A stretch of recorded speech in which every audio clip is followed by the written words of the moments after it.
Hariom, we'll wait for a few minutes and we'll get started. We'll wait for a few more people to join and we'll get started.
Hariom, we'll get started.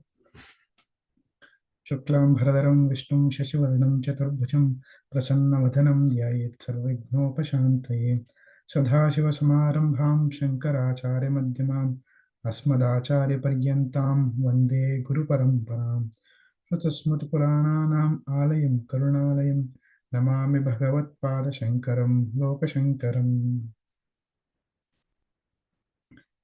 Good evening and welcome you all for yet another wonderful and informative session in a series of talks that we are having to know more about Guru Tattva.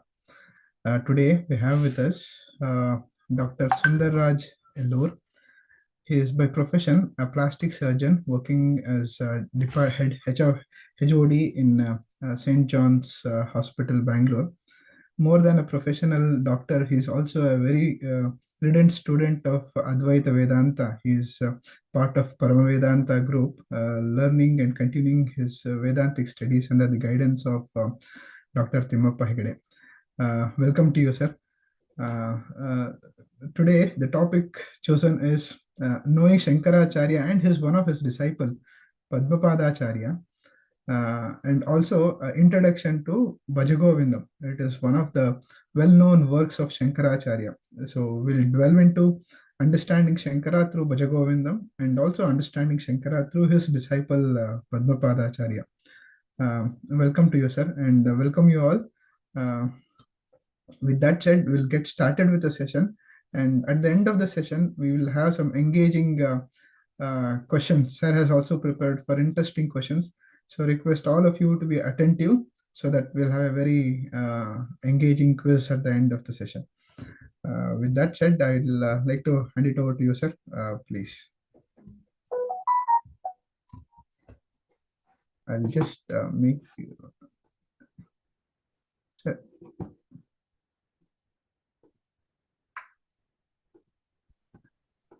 I have made you as co-host. You can unmute yourself. Namaste. Hari Om Shri Gurubhyo Namaha. Namaste. Sadashivasamarambham Shankaracharya Madhyamam Asmadacharya Paryantam Vande Guru Paramparam. At the outset, I thank Vedanta Bharati for this opportunity. It was an opportunity to know more about Adi Shankaracharya and to particularly know about Padmapaadaacharya. In the previous class, Venkatesh Prasad sir has covered in detail about Adi Shankaracharya. We must remember that he lived a great sage about 1200 years ago. So the facts put up on these slides are what are known about him. So he was born in Kaladi and he took sannyasa under Govinda Bhagavatpada on the banks of Narmada. He wrote commentaries on Prasthanatraya. Prasthanatraya are three primary texts of Advaita Vedanta. They are Brahma Sutra, the 10 Upanishads, and the Bhagavad Gita. And it is due to him that the true teaching of the Vedas can be seen as non-dualism. He traveled widely and established centers of Vedic thought. He had 4 disciples, principal disciples, and we have seen in the previous class about Sureshwaracharya, and in this class, let us know about Padmapaadaacharya. Now, in this next slide,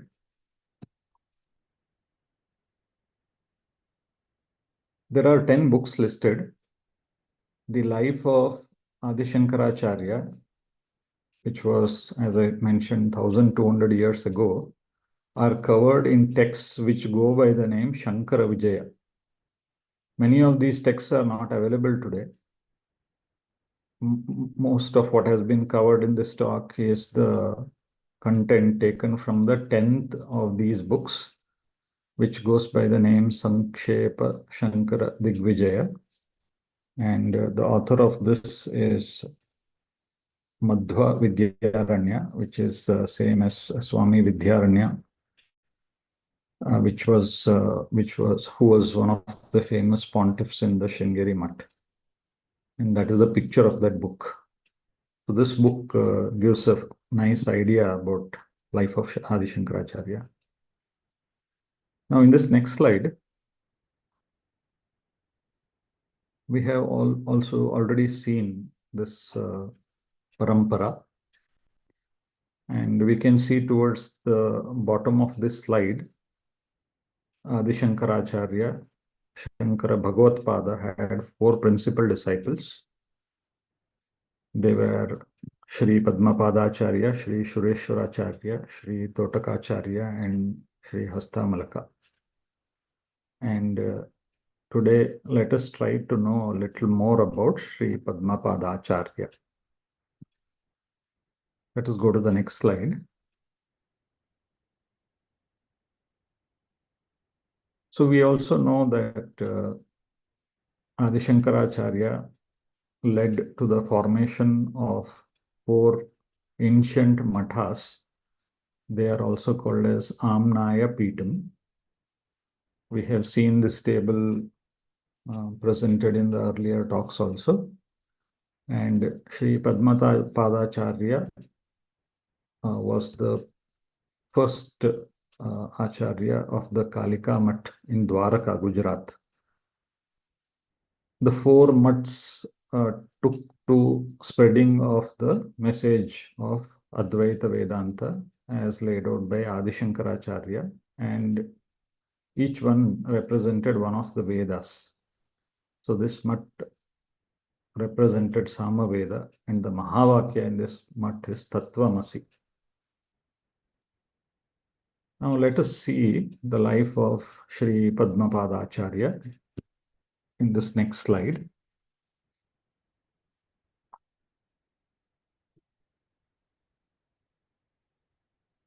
Next slide, please.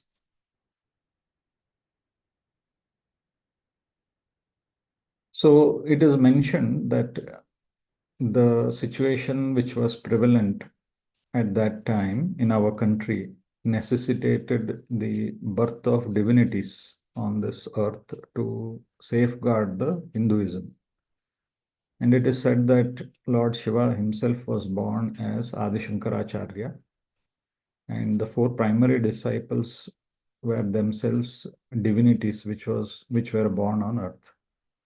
Mahavishnu was born as Padmapaadaacharya, Vayu as Hastamalaka, Agni as Totaka, and Brahma as Sureshwaracharya. This is again, as I have shown, the Shankara Vijaya, which I showed earlier. So it is taken from there. Let us now go to the next slide, please.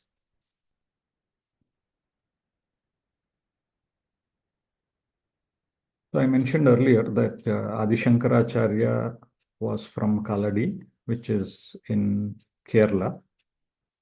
Then before the age of 8, he sets upon a journey looking for his guru, and he meets Govindapaadaacharya on the banks of the river Narmada. So he spends a few years with his Acharya, and from his Acharya he learns about Advaita Vedanta, Siddhanta. Once his guru feels that his learning is complete, he asks Adi Shankaracharya to go and spread the message of Advaita Vedanta. So Adi Shankaracharya next goes to Kashi.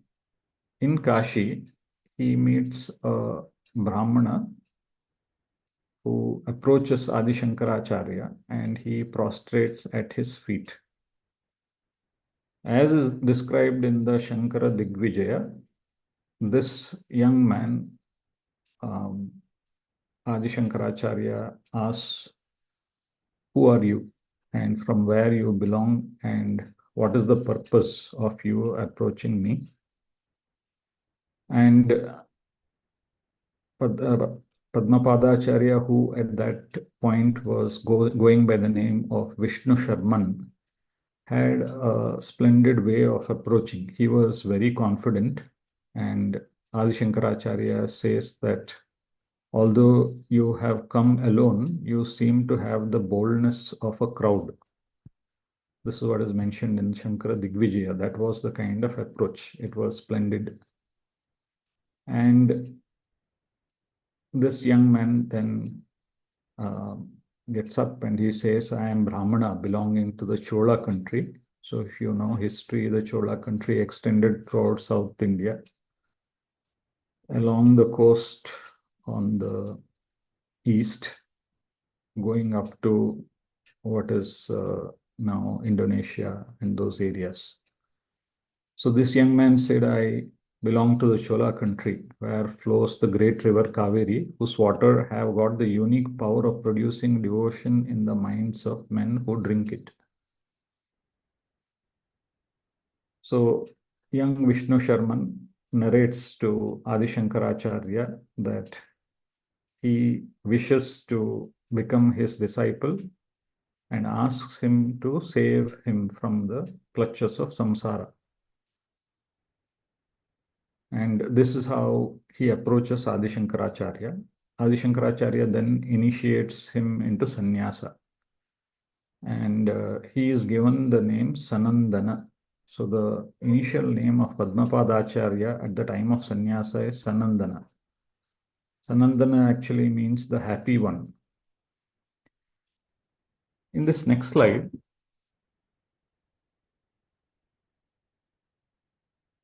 so from Kashi, the story now goes of Adi Shankaracharya along with his disciples, which includes Sanandana, going to Badrinath. And while in Badrinath, Adi Shankaracharya starts writing his commentaries, starting with the Brahma Sutras and then the 10 principal Upanishads and the Bhagavad Gita. It is said that Sanandana was so austere and so devoted that Adi Shankaracharya had a lot of affection for him. And he taught these commentaries no less than 3 times to Padmapaadaacharya. So there were other disciples also. And the story goes that due to this affection that Adi Shankaracharya had to Sanandana, the other disciples were slightly jealous. And the Guru, Adi Shankaracharya, thought of a clever way to show to all the disciples the true worthiness of Sanandana. So the story goes, as we can see in the picture, that Adi Shankaracharya with other disciples is on one side of the bank of the river Ganges. And Padmapaadaacharya, sorry, Sanandana still, he is on the other bank of this river. And Adi Shankaracharya calls out for Sanandana to come to this bank of the river. And the story goes that Sanandana was so devoted that his Acharya's call was enough for Sanandana to walk straight through the water of the Ganges towards where his Guru was. So the story goes that his conviction in his Guru was so much. My Guru has saved me from the clutches of samsara, which is like an ocean. That being the case, will not river Ganges, Mother Ganges, support me as I walk towards my Guru? That is the conviction he has. My Guru has saved me from the clutches of the ocean of samsara itself. So I am sure this river will not fail me as I walk across it. And true to his conviction, wherever Sanandana laid his steps on the river Ganges, Mother Ganga supported his feet with lotus, as can be seen in the picture. So wherever he kept his feet, one by one lotuses appeared, and Sanandana was able to cross over the Ganga and reach to his Guru. Looking at this incredible event, Adi Shankaracharya, who already had a lot of affection for Padmapada, held him to his chest, and in his happiness, he named him as Padmapada. Pada means feet, Padma means lotus. So Sanandana became Padmapada because of this incredible event which was witnessed that day by Adi Shankaracharya and the other disciples. Now let us see how the other events unfolded in the life of Padmapada in this next slide. So this is again a scene by the banks of the Ganges, probably near Kashi. So as I mentioned earlier, by now the commentaries on the Bhagavad Gita, the Upanishads and the Brahma Sutra have been written already by Adi Shankaracharya, and his day-to-day activities involved having his disciples and teaching them the intricacies of these commentaries. On one such day, we have a elderly Brahmana visit the group, and that learned Brahmana says, "O learned one, I have heard that you have written commentaries on the Brahma Sutra and ancient scriptures. Who are you?" This learned Brahmana asked.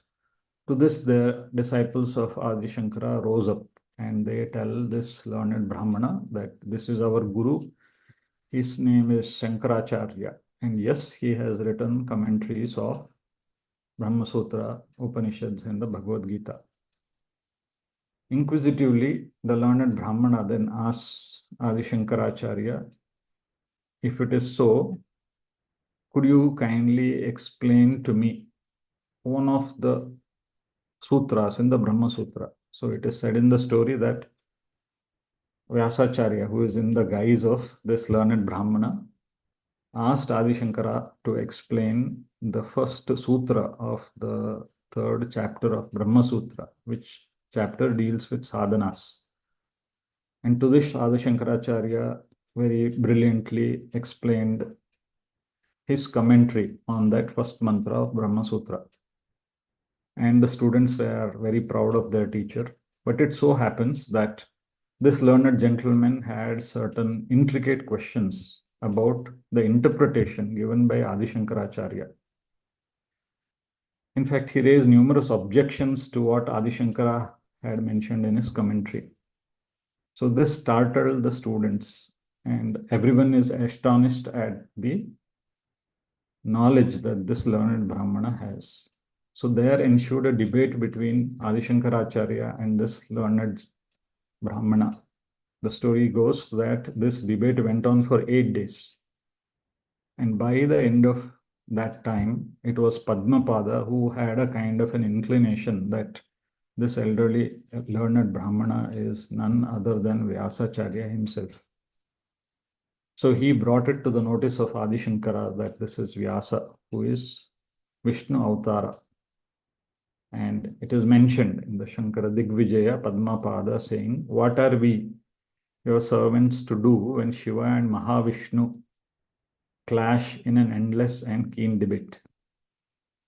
Having known this, Adi Shankaracharya then bows down to Vyasacharya. He is very pleased and he asks Vyasacharya to reveal his true form. Being pleased with Adi Shankaracharya and his disciples, Veda Vyasa reveals his true form. And Adi Shankaracharya is very happy because it's a very rare occasion for an earthling to have darshana of Veda Vyasa.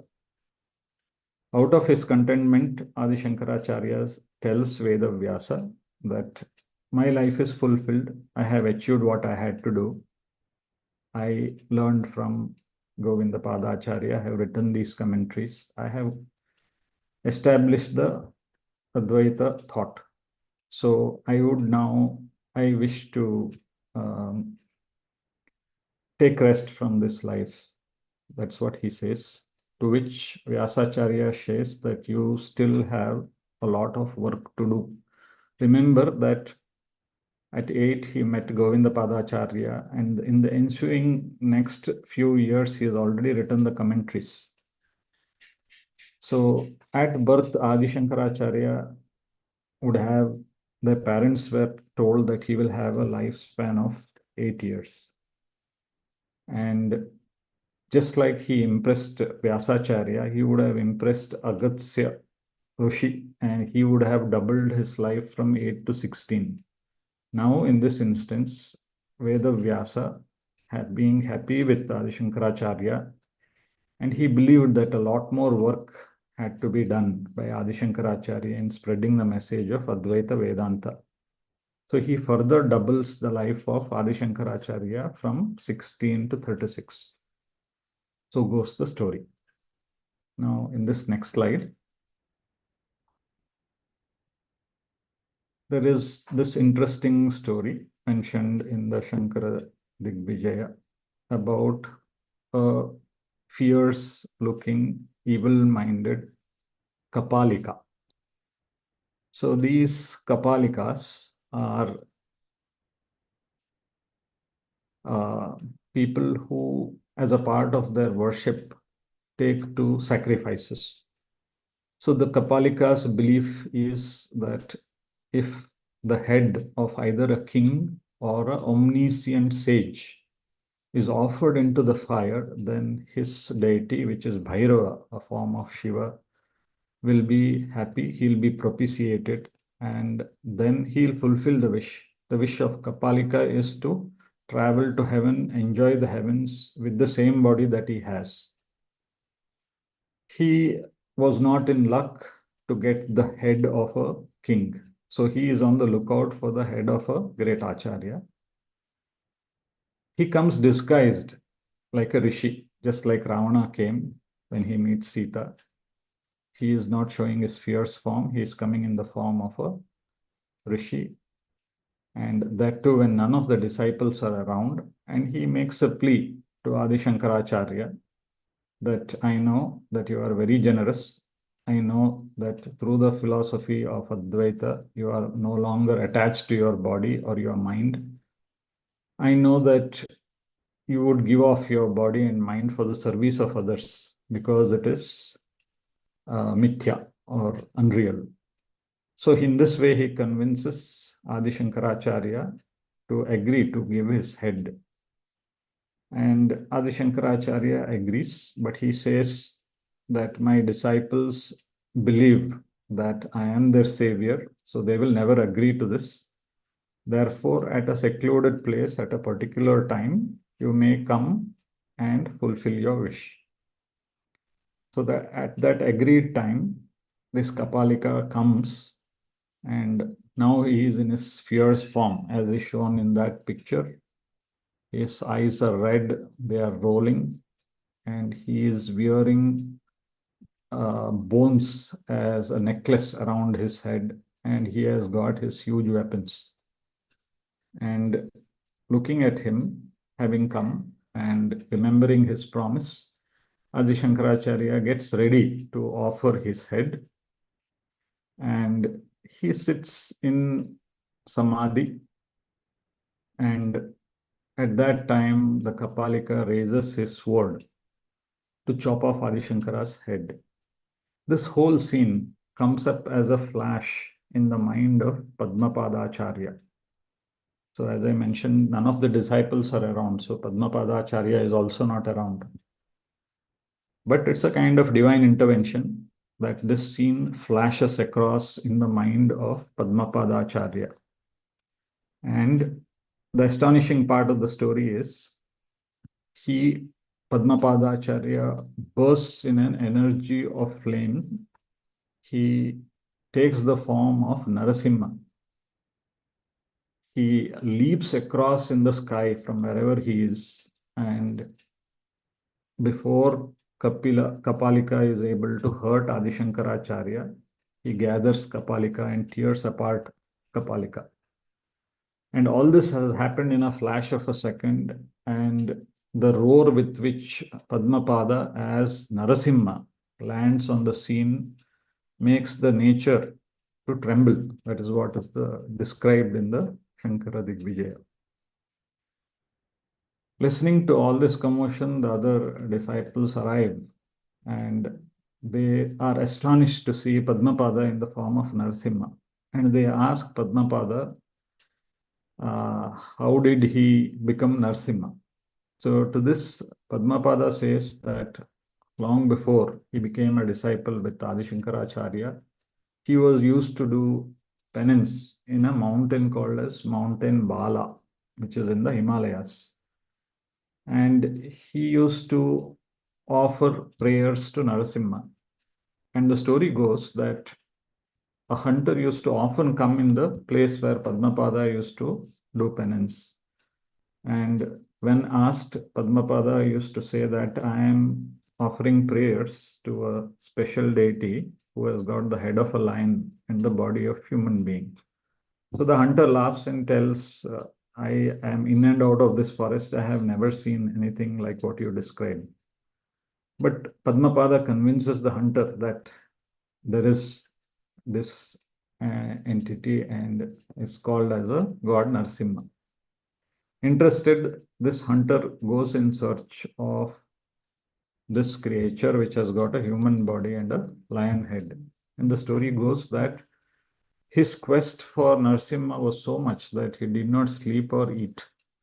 And he is able to find Narasimha, and with the creepers he ties and brings Narasimha to Padmapada. Padmapada is happy he could have darshan of Narasimha. But importantly, he has a question for Narasimha that I prayed so much for you, and you gave darshan to this hunter. Why is this so? So Narasimha then explains that the intensity with which the hunter was on the lookout for Narasimha was more than any of the bhaktas, including Padmapada. Having mentioned that and having blessed Padmapada, Narasimha disappears. This is one of the stories about Padmapada. In this next slide, we see another interesting story from Padmapaadaacharya's life. So we have seen in the last class, Sureshwaracharya, one of the disciples, was a great acharya who had written numerous works. So what are the works which are attributed to Padmapaadaacharya? Padmapaadaacharya was the first disciple. After that, Adi Shankara meets Sureshwaracharya. So Padmapaadaacharya is devout, he is austere, and it is clearly mentioned that he was clear with the principles of Advaita Vedanta. The finer details of this philosophy were very clear to him. And the book that is attributed to Padmapada was a commentary on the commentary of Adi Shankaracharya on the Brahma Sutras. So the story goes that this book, which had 5 chapters, is called Panchapadika, and as a part of offering it to his guru, Padmapaadaacharya would have narrated the contents of this to Adi Shankaracharya.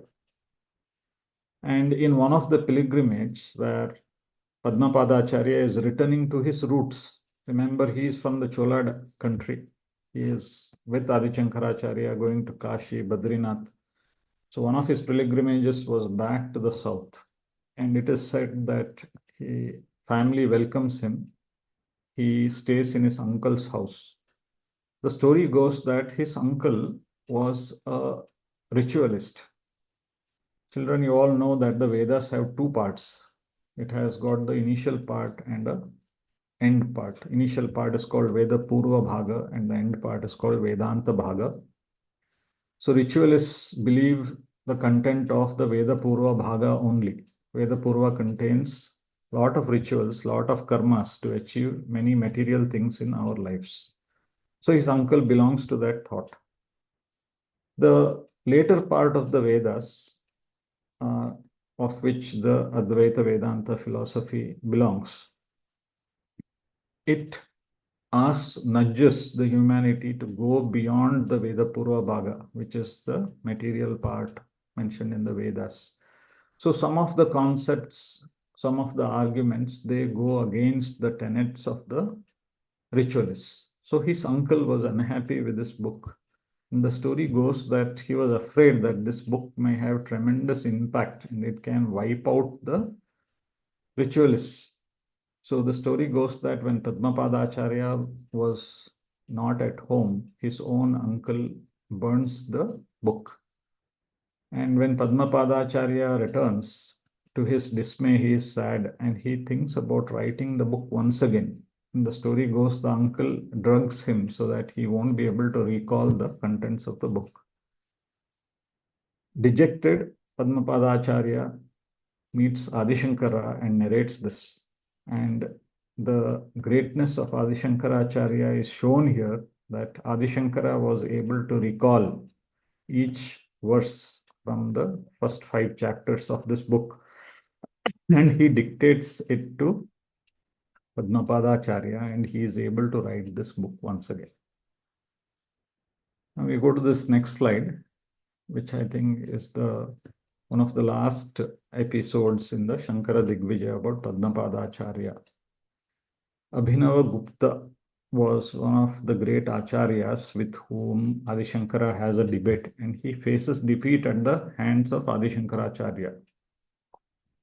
Those days, if you face defeat, you have to become the disciple of the master who wins. Although he had become a student of Adi Shankaracharya, he was still nurturing hopes to destroy Adi Shankara. So he uses black magic to cause harm to Adi Shankaracharya. Disciples pray to the gods to heal their master, and they come to know that Adi Shankara's ailment cannot be easily treated because it is born out of black magic. And it is said that angry Padmapada was able to transfer this very ailment through black magic back to Abhinavagupta, because of which he dies. With that great stories in the life of Padmapaadaacharya, let us now go to one of the works of Adi Shankaracharya, which is Bhaja Govindam. Next slide, please.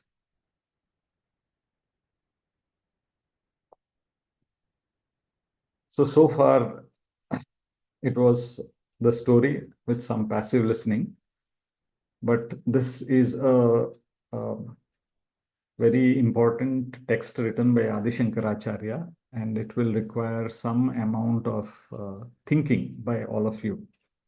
This was one of the first texts that we learned with Timmappa sir, and this is in the form of a song which is sung by many people in the country. It has around 31 verses, and people who are able to sing it know all the 30 verses. So all of us have goals in life. So the premise of this work of Adi Shankaracharya are all the goals that we can have can basically be grouped into two categories. One is called the world, all the accomplishments that we can have in this world. So it could be wealth, it could be name, it could be fame. So all that is bundled up as world. And there is another goal, which if we are not aware, this work of Adi Shankaracharya is presenting to us that there is another goal, which is called as God. Now, the difference between these two goals is that the world as a goal is finite, and God is presented as an infinite goal. So what does this mean? It means that all the accomplishments that we have from the world, which could be wealth, name, fame, have certain defects in them. The defects are that they don't give us lasting happiness. So the accomplishments come and go, they are not there permanently. So when they leave us with sorrow. The second defect is that they never give us complete contentment. How much ever we have of the world, we still want more. There is no contentment. So therefore, this goal is called as finite. And in this work, Adi Shankaracharya presents that there is another goal which can give us lasting happiness, and it doesn't have any defects, and that is presented as God. Now, the work also says, labels those of us who go after only the world as a goal as unintelligent people, deluded people. The word in Sanskrit is mudaha. Whereas those of us who go after God as a goal, they are vivekinaha, or intelligent people. We have to understand that the work is not in any way degrading the world. It is not about not liking the world or hating the world. What is being presented is having understood the limitations of the world as a goal. That is, it cannot give us lasting happiness. While we go about the duties of the world, we should always keep God in the background. That is what the text is trying to teach us. So it is said that this work of Adi Shankaracharya is also called as Moha Mudgara. Mudgara means the hammer that you see in this slide. So this poetic composition of Adi Shankaracharya works like a hammer to wake us up from this belief that world alone is, beyond that nothing is there. From that belief to wake us up, the hammer is there. So it then seeks our attention towards God. So this is therefore looked at like a conversion program, asking us to gradually start looking at God and not just the world. This composition starts with this line, Bhaja Govindam, Bhaja Govindam, Govindam Bhaja Mudamate. Therefore, this composition is also called as Bhaja Govindam. So we are not going to go into all the 30 verses. Just as a sample, I wish to present 4 verses which will appeal to you as children. So the first verse goes as Samprapte sannihite kale nahi nahi rakshati dukrin karne. So you can see this picture where Adi Shankaracharya is moving with his disciples. This is a scene in Kashi. There is an old gentleman. Book says he is more than 90 years old. And even at this ripe age, instead of remembering God, which we talked about in the previous slide, he is still preoccupied with the world, which for him is the world of Sanskrit grammar. So he is leading his disciples to know that before the time of death comes, at least before that, remember God. But the message for all of us is even when we are young, we need to be aware about this second goal called as world. As we go about our worldly activities, which is studies, sports, we should always have our mind think about God. That's what Adi Shankaracharya is telling in this first verse. This 9th verse is an interesting verse. We heard Ravi Shankar sir present the Guru positioning system as a route map. So this is a similar verse. It is telling what are the steps we as seekers should take as we go towards the God as a goal. Satsanga is the first step. Satsangatve nissangatvam. So the verse says that through satsanga, which is an association like what we are all together now, an association where we are with a guru from whom we are learning. And with such satsanga, you will have nitsanga, that is, you will reduce your attachment to the world and gradually you're increasing your affinity towards God. The next step is nirmohatvam. So whenever there is lesser amount of attachment to the world, scriptures like the Gita say that there is purity of our mind. And with that purity of our mind, we are able to understand the scriptures better and we get jnanam from the scriptures. Next step is Nischala Tattva. With that jnanam, there is a lot of calmness of mind. In that state of mind, the scriptures define as Jivan Mukti. So it all begins with Satsanga, which is association with good people and following a guru. Next slide, sir. Another 2 verses that I wish to say was this 28th verse from the verse. May you regularly recite the Bhagavad Gita, the Vishnu Sahasranama. May you meditate on the form of Vishnu.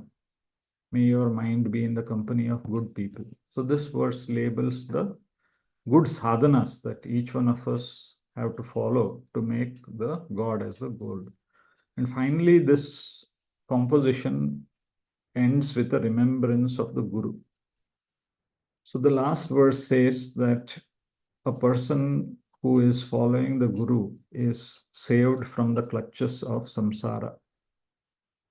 So this is a beautiful composition which each one of us can gradually learn to chant. I know that you have learned already many of the mantras. So this is one of the good mantras that all of us can learn to chant. I think that's the last slide. Thank you all for patient listening.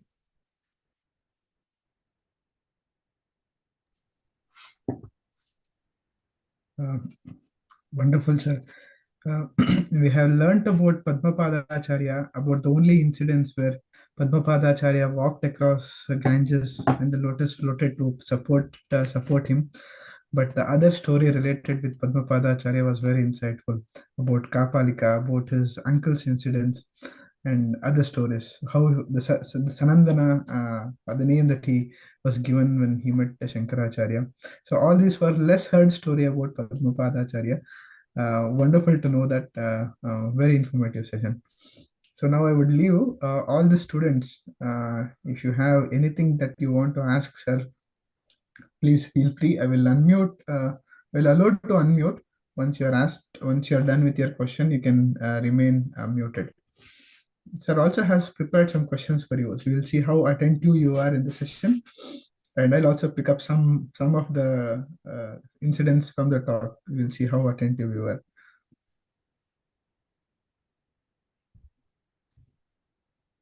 So anyone has any questions for sir? Or should we get started with?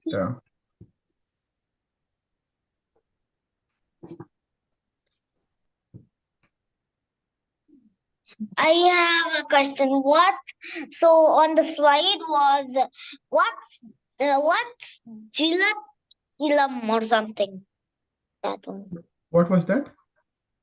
So I put in the chat and it says GLTK and then a point and KTLM. Okay, let me see which slide was that. It was this one. Jilvan Muktul or something. That is Jeevan Mukta. Yeah, but that is an L on my screen. That is if you have learned your Nitya Prarthana shlokas. Some people who know Devanagari, they learn it reading Sanskrit. Some people who don't know Devanagari, they learn it through reading English. Understanding or reading Sanskrit slokas through English, which is transliteration. So this is a Sanskrit verse, but sir has taken us the English translated version so that we can easily read and understand. So so that is I with a bar on the top, which means that it is Ikara. Okay. Elongated Ikara. That is Jeevan Mukta. You want to know what Jeevan Mukta is? Yeah. It's a difficult one to answer, but yes. I think it's Dr. Sundar can explain in simple way. Yes, madam. So we saw that this is a GPS verse. It is laying down all the steps of the ladder that each one of us take. And the starting point is Satsanga. And the ending point is Jivan Mukti. So Jivan Mukti, in the last class, we saw Venkatesh Prasad sir talks about 3 types of bhakti: Ekarupa, Vishwarupa or Anekarupa bhakti, and Arupa Ishvara bhakti. So Jivan Mukti is a culmination of that last step, which is Arupa Ishvara bhakti. To put it in simple words, this person is so happy and self-contented with himself that any emotional turmoil that comes across in that person's life, he is able to maintain his calmness of mind. So nothing can push him away from his duties. Normally what happens is a sorrow comes, then you are unable to perform your duty. So Jivan Mukti is a state of mind. I mean, it is the quest of all of us seekers, where you have such a calmness of mind that one of your primary duties we saw in the slide was remembrance of God. So whatever calamitous thing happens, I still remain a follower of God.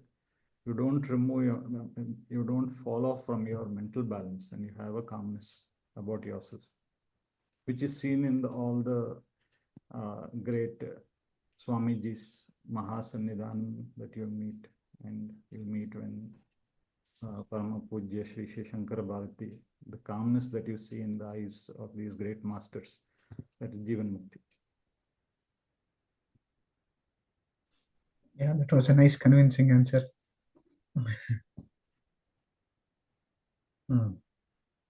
So who has the next question?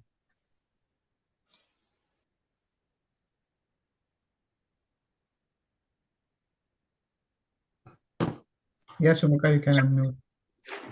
Sir, in this slide, what do you mean with the GPS verse, route map verse? This shloka or yeah, whatever it is. So if you wish to say, go to your school, you're going for the first time, so you would wish to see what are the different roads, what are the different circles that you're going to cross. And by having a map in your mind, in your hand, you're not going round and round, losing your way. So this verse presents several steps that we as bhaktas, as seekers, can take. You saw the conversion program of Bhaja Govindam, which gradually takes you from that full importance you give to the world to identification with God along with the world. So along with that journey, this verse is presenting multiple stops that you cover. So the first one is satsanga, which is spending time with people who are like your Kishora Sudha class. All of you are there to learn about shlokas of God. So there is a group of people doing that together. So that is satsanga. So it says, the verse says that satsanga results in nissanga. These two words seem contradictory, no? One is telling satsanga is attachment, nitsanga is detachment. So what is happening is when you say nitsangatvam, you are getting detached from the world. So we saw in that slide that over importance to the world leads to delusion. So in nitsanga, now you are reducing your attachment to that world. And then the next step is nirmohatvam. Spending time in the satsang, you get a lot of spiritual knowledge. Ignorance is going. That is what is nirmohatvam. The next step is Nischala Tattvam. All the, your mind is now very calm with all the spiritual knowledge that is there. All the ups and downs like anger, jealousy, all these things reduce. That is Nischala Tattvam. And the final step is Jivan.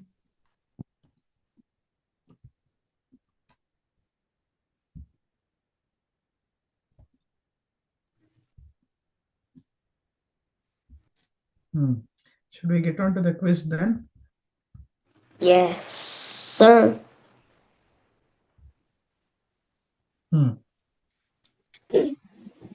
So now the first question.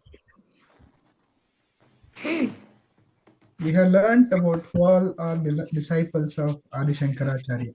Now who can answer all the 4 disciples and who was the first disciple? You can unmute and answer. I know, sir. It is the first disciples is Sureshwaracharya, Totakacharya. No, one after the Yeah. other. Yeah. So Sureshwaracharya, Totakacharya, and what else? What else do I know? Hastamalkacharya. And Who else? Padmapaadacharya. Padmapaadaacharya. Who was the first disciple? Sureshwaracharya. No, who was the first disciple? Padmapaadacharya. Padmapaadaacharya. Wonderful. And Padmapaadaacharya, before the name Padmapaadaacharya was given to him, what was his name? Sanandana. Sanandana. Where did Sanandana meet his first guru?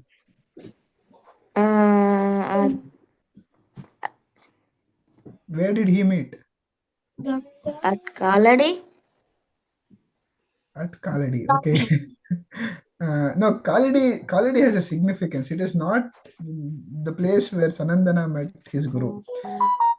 I think it's not Kashi, right? It is in Kashi. It is in Kashi. It is in Kashi where Sanandana met his guru.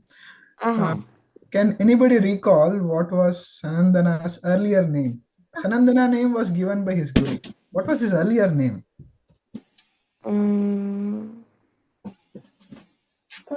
This was a tough one, actually. Wait. Vishnu Sharma. Vishnu Sharma. Yes, Vishnu Sharma was his earlier name.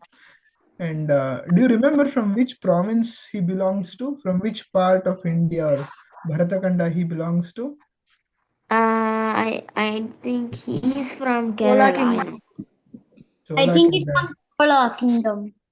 Chola Kingdom. So he was from Chola Kingdom. He was in Kashi. He met Adi Shankaracharya and asked him to take him as his disciple. So Shankara gave him Sanandana as his name. And then the learning started with Shankaracharya. Okay.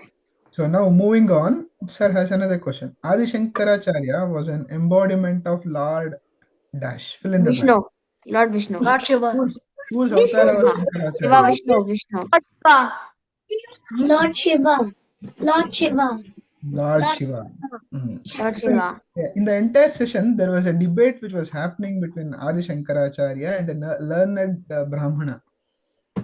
And Sanandana or Padmapaadaacharya sensed that that was a debate going on between two incarnations. Which were two incarnations? That Shiva and Mahavishnu.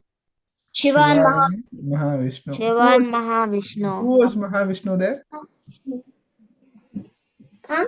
Vedavyasa. Vedavyasa. Vedavyasa himself was engaging in a discussion with Shankaracharya.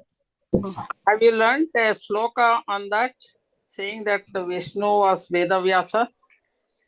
I'm not sure. Yeah, yes. Vyasa Yeah. Vishnu Rupaya. Yes. Vyasaya Vishnu Rupaya. Wonderful. Wonderful. So now coming back to the earlier story of Padmapaadaacharya, where we left. How did the name came to him? Sanandana was given this name by Adi Shankaracharya. Because when his guru called across the banks of the Ganga, Sanandana ran across the Ganga sprouting Padmas for his each step. But what was that belief that made him to run fearlessly on across Ganga? I know the river. I know Guru Bhakti. the river Ganga, like Guru Bhakti. It was the Ganga. Guru Bhakti. Guru Bhakti, wonderful, wonderful. Again, Sir quoted something. He related Ganges with some other thing, and then said, "When somebody can make me free, can free me from that misery, he can definitely do this." So, what was that word that Sir used? You would have heard about this many a times. Samsara. Oh yeah. Yeah, when my guru can free me up from samsara bandhana, he can definitely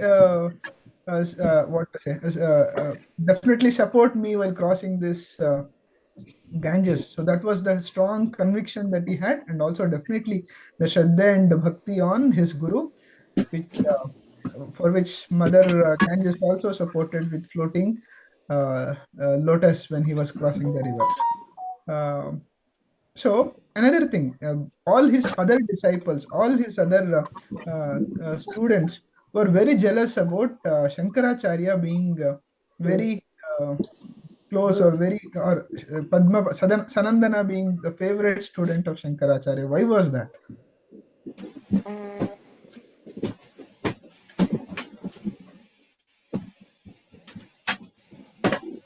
I'm not sure. Okay, let me put it in this way. What did Shankaracharya teach Sanandana? He taught Padmapaadaacharya. Before before he became Padmapaadaacharya, Shankaracharya taught Sanandana something for which he has also written Bhashyas. What did he really teach Sanandana? He taught him not once, twice, thrice. He taught him. What was that? He taught commentaries. Commentary, okay, but what subject was that? It is really a difficult one to understand, even today for many of us. What was that which Shankaracharya taught him multiple times? To be a sannyasi? A sannyasi? No. It is one of Shankara's work. He has written an extensive commentary on that subject, on that book. Bhaja Govindam. Bhaja Govindam is also, but yeah, you might have heard about Brahma Sutra. Too tough for children. Let them answer the questions or that is displayed on the screen. Okay. Yeah, Huh. better. Easy ones. I think that are covered on, huh? Padmapaadaacharya took appearance of which avatar of Vishnu and Lord Shankara's life? What? Padmapaadaacharya, Narasimha. Narasimha avtara. True, yeah, true. Narasimha, it's true. What was the occasion when Padmapaadaacharya took this appearance? What's that? I know. Kapilya or something. I know that. No, one at a time. One at a time. Huh. I know it's like some. It looks like some Rakshasa. Or he looks like some Rakshasa or something like that. Yeah, and his name was like something with ka. Something with ka. Yeah. Kapalika. Yeah, Kapalika, exactly. Mhm. So Kapalika. So he saved Padmapaadaacharya, took the appearance as Lord Narasimha and saved Shankaracharya. The next question is, who helped rewrite? Okay, before that, what happened when Padmapaadaacharya visited his place, when he was on a pilgrim to his place? What happened? What incident happened? Well, what was the question you Book said? got burnt. Book got burnt. What was that book? It consisted of all the rituals. Rituals? No, it did not. It did not talk anything about rituals.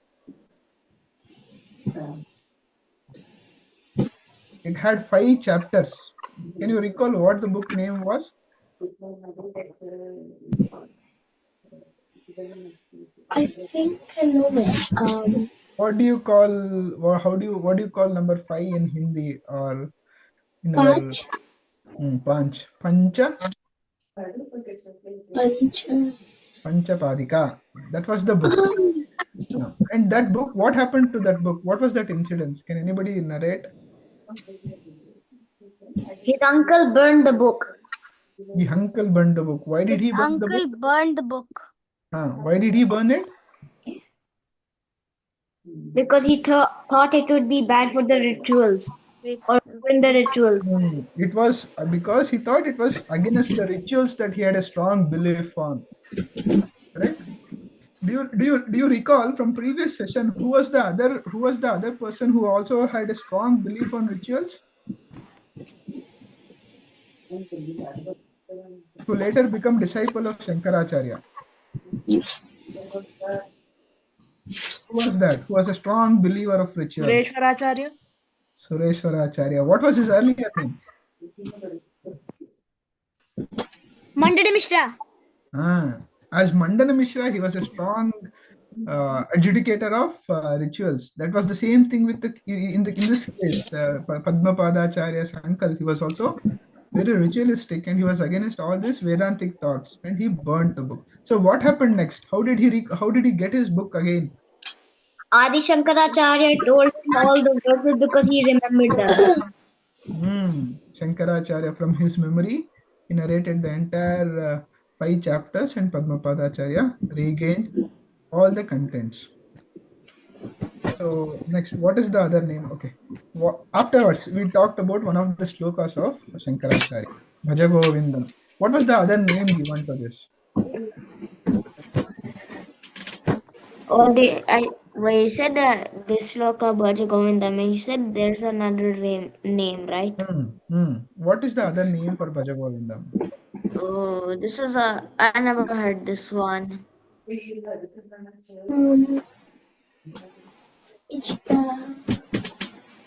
So what is the for a person who is very deluded with worldly pleasure? What is he called? He has quoted a name for him. Mudha. Mudha. Mudha is the name given. Now, what is a person who is completely surrendered to the divinity, the God? Who is he? What is the name given to him? This is a tough one. I don't know. Many of your friends might have their names with that. What? Huh? Many of your friends may have that name. I never have it. My name is not even close to it. Wait, what was the question again? What is the person who is more surrendered to the God, the divine one, called by? Do you want that slide? Um, Can you recall from this? Vivekina. He is called a Viveki. Now, can you recall what name was given to that? The another name that was given to Bhaja Govindam. Chudamani. Viveka Chudamani, okay. Viveka Chudamani, you'll come to Moha that. Mudhara. Moha Mudra. Wonderful. That was the name given to Bhaja Govindam. Yes. I think we have covered all the questions here. Yeah, sir or madam, any questions that you want to ask for check? No.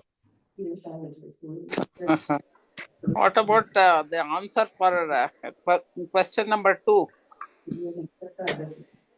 Question number 2. No, I know. We have been listening this from day 1. Yeah. I know this. I know the second. 4. 4. For Amna. Oh, yeah. And do you know where was Padmapaadaacharya or Padmapaadaacharya presided on which of those pitas? I think In it's the Dwarka. Dwaraka. It's the Dwaraka one. Yeah. Are you sure about that? It was the... Yeah, wait. Yeah, it's Dwaraka only. Padmapaadaacharya. Yeah, See? it was Padmapa. Dwaraka. Yeah, it was Dwaraka Pita. He was the first Yes, guru it to is. preside on Dwaraka Pita. So anything that you want to ask? You want to know No. from the session?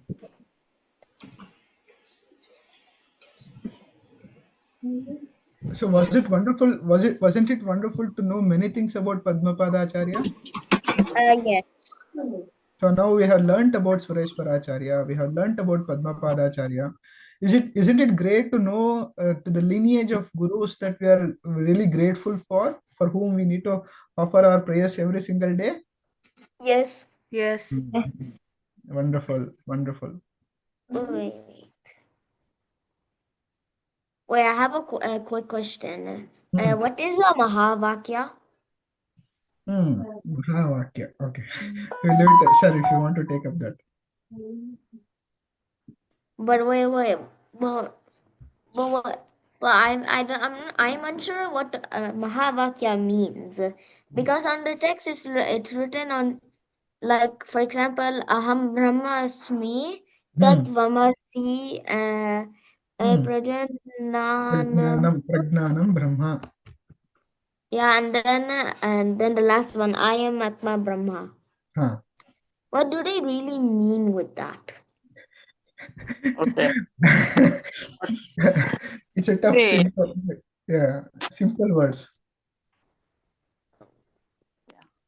These are all the Mahavakyas. They explain the Jiva Brahma Aikya, the oneness of Paramatma and Jivatma.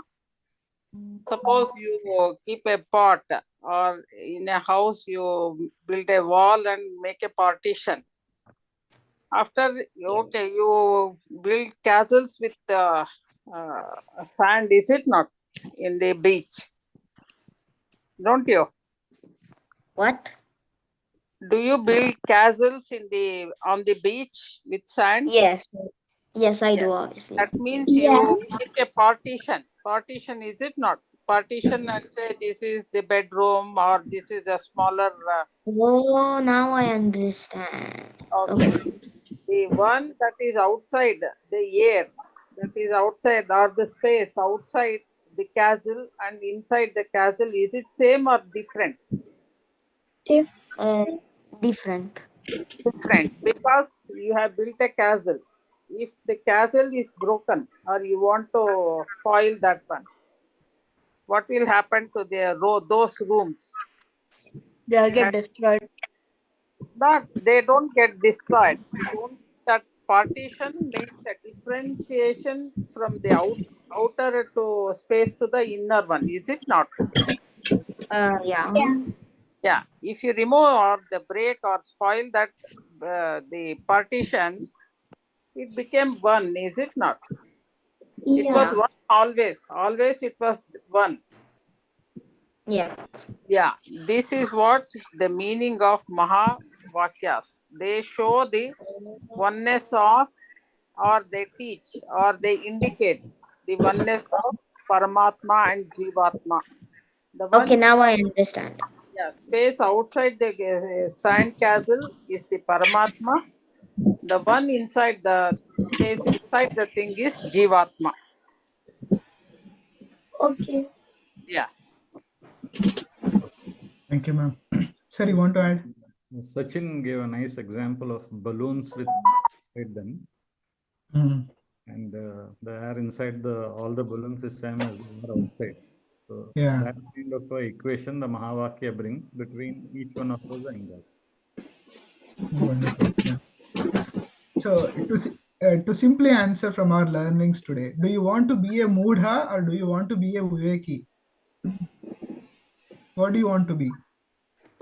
Wait, can you just go to that slide? No, the question is, do you want to be a Moodha or do you want to be a Viveki? Who do you want to be? What does deluded mean? Deluded means being carried away by simple pleasures. Oh. Do you want a lasting pleasure or a simple momentary pleasure? Viveki. You want to be Viveki. If you want to be Viveki, you have to study and learn Mahavakyas. Mahavakyas are our guiding principles to be a Viveki. For now, Okay, you then. understand that. Okay. Okay, understand.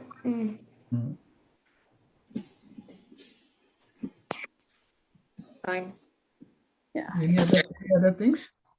No, sir, I don't have any Trying questions. to wind up. Yeah, yes, ma'am. Yes. Wonderful. Thank you, sir. It was indeed a very informative session. Lot of information about Padmapaadaacharya, which is very less known. He is known only for the fact that the lotus flower came, but other stories were very informative, very helpful for our learning. And we all thank you for facilitating this session. Thank you, sir. We'll conclude the class with Shanti Mantra. कायेन वाचा मनसेन्द्रियर्वा बुद्ध्यात्मना वा प्रकृते स्वभावात् करोमि यद्यत् सकलं परस्मै श्रीमन्नारायणायेति समर्पयामि. हरिः ओम तत्सत्. Thank you. Wonderful. We have learnt about 2 disciples of Shankaracharya. Coming Monday, we'll be learning about 1 more disciples of Shankaracharya. Are we all excited to learn that? Yes, I need to study more. Yes. Wonderful. We'll again catch up on Monday at the same time. Yay, okay. Alright. Hari Om Namaste. Dhanyabad. धन्यवाद. नमस्ते. Hari Om. Shubharatri. Bye. Bye bye. नमस्ते. Ram Ram. Bye bye.